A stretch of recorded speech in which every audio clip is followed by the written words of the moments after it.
Rasmus Sandin on playoff bench brawl between Capitals and Canadiens. That's what made the series a little bit extra fun. The Washington Capitals and Montreal Canadiens faced each other this postseason for the first time in over a decade. But that lack of recent playoff history didn't keep the series from getting heated. Rasmus Sandin reflected on the matchup last week for the 32 Thoughts podcast. Website www.sportsnet.ca podcasts 32 Thoughts Trentadue Pensieri as part of the European NHL Player Media Tour in Milan, Italy.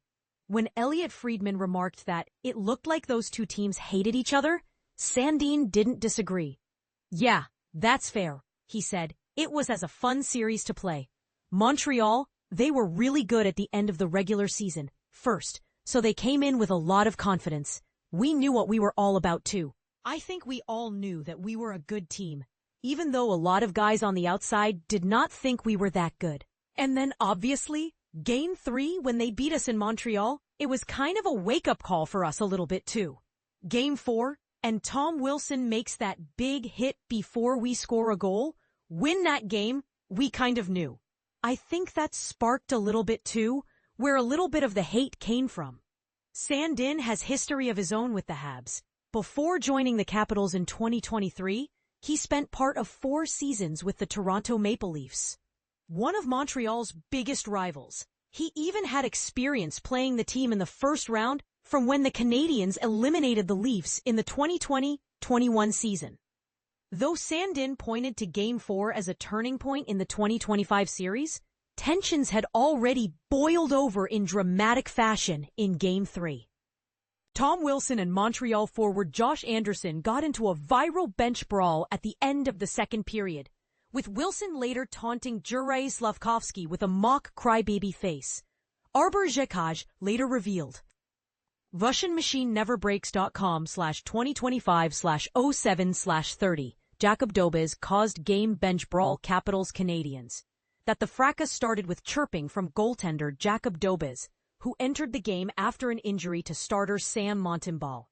So Dobes stands by the bench, right close to their bench, and he's looking over, and he's chirping every single guy to come off the ice, yelling at them, chirping them. Next thing you know, our goalie gets hurt, and Dobes has to go on the ice. The period's over, so the other team has to skate across the ice, and Dobes has to skate through all of them. So nobody left. They just waited for Dobes because they wanted to have a word with him. And then I got in there and it was madness. Sandin noted that the fight came as a surprise to the Capitals, so much so that some of the team had already left the ice, but saw it as a highlight of the series. When Josh and Tom was in the bench too, fighting on the bench, literally, that was funny.